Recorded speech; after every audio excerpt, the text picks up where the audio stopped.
सी programming सीखने की series के इस वीडियो में आज हम प्रॉब्लम नंबर 20 को सॉल्व करेंगे। तो आज के इस वीडियो के लिए हमारे पास प्रॉब्लम है कि हमें एक सी प्रोग्राम लिखना है जो दिए गए इंटीजर का आस्काई कैरेक्टर फाइंड कर सके, और इस कॉन्सेप्ट को इम्प्लीमेंट करने के लिए हम यूज़ करेंगे इम्प्लिसिट टाइप कास्टिंग का। तो आज के इस वीडियो में हम आस्काई कैरेक्टर को प्रिंट करना तो सीखेंगे ही, और साथ में ये भी समझेंगे कि इम्प्लिसिट टाइप कास्टिंग क्या होती है। तो आज के इस वीडियो के लिए जो हमारा इनपुट और आउटपुट फॉर्मेट है वो कुछ इस तरीके से रहेगा कि हमें इनपुट में यूज़र से एक इंटीजर मांगना है बिटवीन 0 to 127, और जब हमें यूज़र वो इंटीजर दे देगा तो हमें बताना है कि उस इंटीजर के लिए करस्पॉन्डिंग आस्काई कैरेक्टर क्या है। तो इस काम को करने के लिए हमें थोड़ा आस्काई कैरेक्टर्स के बारे में पता होना चाहिए। तो आस्काई का फुल फॉर्म होता है American standard code for information interchange. ASCII character 0 से लेके 127 तक के कैरेक्टर्स होते हैं, जिसमें कुछ नॉन प्रिंटेबल और कुछ प्रिंटेबल कैरेक्टर्स होते हैं। तो 0 से लेके 31 तक नॉन प्रिंटेबल कैरेक्टर्स हैं, फिर 32 के बाद में 126 तक प्रिंटेबल कैरेक्टर्स हैं, और 127 भी नॉन प्रिंटेबल कैरेक्टर्स है। तो चलिए इस टेबल से हम समझते हैं कि कौन सा कैरेक्टर किस काम के लिए आता है। तो जैसे कि हम यहाँ देख सकते हैं कि 0 से लेकर 31 तक, डेसिमल वैल्यू 0 से लेकर 31 तक जितने हमारे पास कीबोर्ड में कीज़ हैं वो सारे नॉन प्रिंटेबल कीज़ हैं, ठीक है।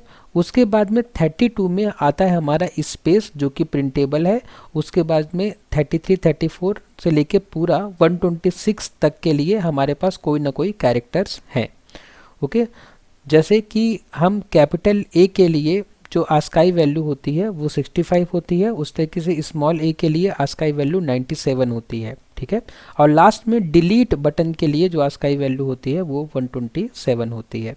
तो इस टेबल से हमें ये समझ में आता है कि हमारे कीबोर्ड में जितनी भी बटन है सारी बटन्स के लिए कोई ना कोई आस्काई वैल्यू असाइंड है, ठीक है। तो हमें आज के प्रोग्राम में यही करना है कि हमें यूज़र से एक इंटीजर लेना है और हमें बताना है कि उस पर्टिकुलर इंटीजर के लिए कौन सा आस्काई कैरेक्टर असाइंड है। तो उसके लिए हम थोड़ा सा लॉजिक समझ लेते हैं कि ये काम हम कैसे करेंगे। तो आस्काई में 0 से 127 तक हर नंबर का एक विशेष कैरेक्टर होता है। उदाहरण के लिए 65 का कैरेक्टर है ए और 97 का कैरेक्टर है स्मॉल ए। तो जब हमें कन्वर्जन करना है इंटीजर को कैरेक्टर में तो हमें टाइप कास्टिंग करनी है, ठीक है। अब इम्प्लिसिट टाइप कास्टिंग क्या होती है ये मैं आपको अभी जब कोड इंप्लीमेंट करूंगा तब बताऊंगा। फिलहाल हम टाइप कास्टिंग समझ लेते हैं, फिर बाद में हम समझेंगे कि इम्प्लिसिट टाइप कास्टिंग क्या होती है। सी लैंग्वेज में किसी इंटीजर को कैरेक्टर में बदलने के लिए ये ब्रैकेट में कैर का उपयोग किया जाता है, इसी को हम टाइप कास्टिंग कहते हैं। कैर आई का मतलब है कि इंटीजर को उसके आस्काई कैरेक्टर में बदल दिया गया है, ठीक है। तो जब हमने एक यूज़र से वैल्यू ली आई और उसके पहले हमने कैर लगा दिया तो इसका मतलब यह हुआ कि जो इंटीजर था अब वो बदल गया है कैरेक्टर में। इसको चलिए हम कोड में इम्प्लीमेंट करके देखते हैं और हम समझते हैं कि कैसे हम किसी इंटीजर के करस्पॉन्डिंग आस्काई कैरेक्टर को फाइंड और प्रिंट करा सकते हैं। तो मैंने अपना VS कोड ओपन कर लिया है और VS कोड में वो बेसिक लाइंस मैंने लिख ली हैं जो हर सी प्रोग्राम में ज़रूरी होती हैं। सबसे पहले हमने इंक्लूड कर लिया है stdio.h को। उसके बाद में मेन फंक्शन में हमने लिख दिया है रिटर्न 0, क्योंकि मेन का रिटर्न टाइप है इंट। अब हम प्रोग्राम लिखने के लिए सबसे पहले क्या करते हैं, वेरिएबल्स को डिक्लेयर कर लेते हैं। तो वेरिएबल जैसे कि हमें पता है कि हमें यूज़र से एक नंबर लेना है, ठीक है। वो नंबर होना चाहिए इंटीजर टाइप का। तो सबसे पहले मैं एक नम नाम का ले लेता हूँ, ठीक है, वेरिएबल जो कि इंटीजर टाइप का है। उसके बाद में हमें इस नम नाम के वेरिएबल को बदलना है किसमें, आस्काई कैरेक्टर में। तो मैं आस्काई CHAR नाम का एक और वेरिएबल ले लेता हूँ, ठीक है, जो कि किस टाइप का होगा, जो कि होगा कैर टाइप का, ठीक है। आस्काई कैरेक्टर नाम का एक वेरिएबल है जो कि कैर टाइप का है, ठीक है। ये कैरेक्टर स्टोर कर सकता है। तो अब हमें क्या करना है, अब हमें यूज़र को मैसेज देना है। तो मैसेज क्या देना है, तो मैं उसको पेस्ट कर लेता हूँ यहाँ पे कमेंट के अंदर कि हमें इनपुट और आउटपुट में यूज़र को क्या शो करना है। तो हमें यूज़र से को मैसेज दिखाना है कुछ इस तरीके से। तो मैं इस मैसेज को कॉपी कर लेता हूँ और यहाँ पे लिखता हूँ प्रिंटफ, और प्रिंटफ के अंदर ये मैसेज जो मुझे यूज़र को दिखाना है इसको मैं क्या कर लेता हूँ, पेस्ट कर लेता हूँ कि inter N integer between 0 to 127। ये मैसेज मैं यूज़र को दिखा रहा हूँ। ये मैसेज देखकर यूज़र को क्या करना चाहिए, एक इंटीजर एंटर करना चाहिए बिटवीन 0 to 127।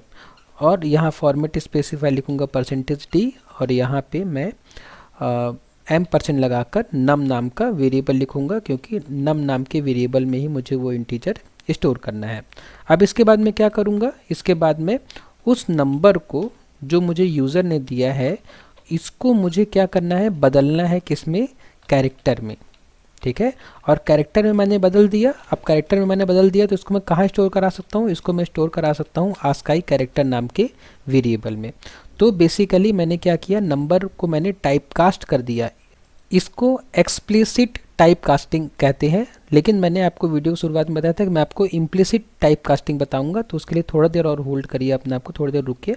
फिलहाल जो अभी हमने किया है इसको बोलते हैं हम एक्सप्लिसिट टाइप कास्टिंग। ठीक है, उसका यूज़ करके मैंने क्या किया, इंटीजर को मैंने कैरेक्टर में बदल दिया। अब मुझे यूज़र को आउटपुट देना है, तो मैं यूज़र को आउटपुट क्या दूंगा, यूज़र को मुझे ये आउटपुट देना है। तो इन दोनों लाइन को मैं क्या कर लेता हूँ, कॉपी कर लेता हूँ। कॉपी करने के बाद में यहाँ एक ही प्रिंटफ में दोनों लाइन को मैं लिख दूंगा।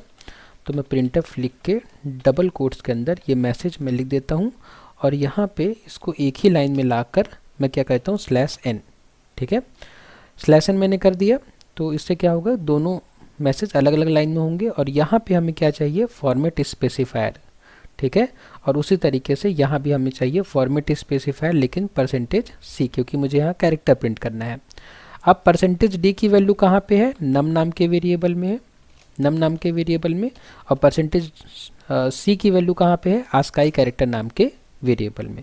तो इस तरीके से ये मेरा प्रोग्राम कंप्लीट हुआ। अब इस प्रोग्राम को मैं चाहूँ तो रन करा के आउटपुट सही प्राप्त कर सकता हूँ। ठीक है, तो इसके लिए मुझे क्या करना पड़ेगा, मैं इस प्रोग्राम को रन करता हूँ। रन करने के लिए मैंने क्लिक किया तो मुझे मैसेज आया, enter N integer between 0 to 127। तो मैंने 65 मैंने एंटर करा दिया, तो मुझे इंटीजर 65 और आस्काई कैरेक्टर क्या हो जाएगा, ए मुझे मैसेज में मिल गया। लेकिन अभी इम्प्लिसिट टाइप कास्टिंग हमने अभी नहीं देखा। तो इम्प्लिसिट टाइप कास्टिंग को देखने के लिए मैं आपको पहले मैंने तो ये दिखा दिया कि इस प्रोग्राम का रिजल्ट हमें एकदम सही मिल रहा है। मैंने 65 इंटीजर दिया तो मुझे कैरेक्टर ए मिल गया। ठीक है, अब इम्प्लिसिट टाइप कास्टिंग को समझने के लिए मैं क्या करता हूँ, मैं इस लाइन को यहाँ से हटा देता हूँ। ठीक है, इस लाइन को मैंने यहाँ से हटा दिया। ओके, और इस वाले कैरेक्टर को मैंने यहाँ से हटा दिया। ओके, अब मैंने क्या किया, मैंने यहाँ पे आस्काई कैरेक्टर की जगह लिख दिया, मैंने फिर से नम ही लिख दिया। ओके, मैंने 2 बार नम लिख दिया। एक बार नम लिखा तो मैं नम की इंटीजर वैल्यू प्रिंट कर रहा हूँ, एक बार नम लिखा तो मैंने इंटीजर की कैरेक्टर वैल्यू प्रिंट कर रहा हूँ। अब आपको लग रहा होगा ये प्रोग्राम गलत होगा, लेकिन नहीं, ये प्रोग्राम एकदम सही है। मैं इस प्रोग्राम को दोबारा रन कर सकता हूँ। दोबारा रन करूँगा इस प्रोग्राम को तो भी मुझे इंटीजर बोल रहा है, तो मैं इंटीजर फिर से 65 ही लिखता हूँ, है ना, ताकि हमारा आंसर भी वेरीफाई हो जाए। मैंने एंटर किया और देखिए मुझे एकदम सही आंसर मिला। ठीक है, इसी को हम कहते हैं implicit type casting. Implicit type casting में हमने क्या किया, हमने कुछ नहीं किया। नाम से ही समझ में आ रहा है, इम्प्लिसिट मतलब जो अपने आप हो जाए। एक्सप्लिसिट टाइप कास्टिंग अभी हमने समझा, हमने पहले टाइप कास्ट किया, फिर हमने यहाँ पे उसकी वैल्यू प्रिंट की। लेकिन इम्प्लिसिट टाइप कास्टिंग में हमें कुछ नहीं करना, हमारा कंपाइलर ही खुद कर देगा। यहाँ पे ये नंबर एक इंटीजर है। ठीक है, तो यहाँ पे मैंने इंटीजर की वैल्यू यहाँ %d में प्रिंट की। लेकिन जब दूसरी बार मैंने नम लिखा तो इसकी वैल्यू मैंने क्या प्रिंट की, %c, जबकि है ये इंटीजर।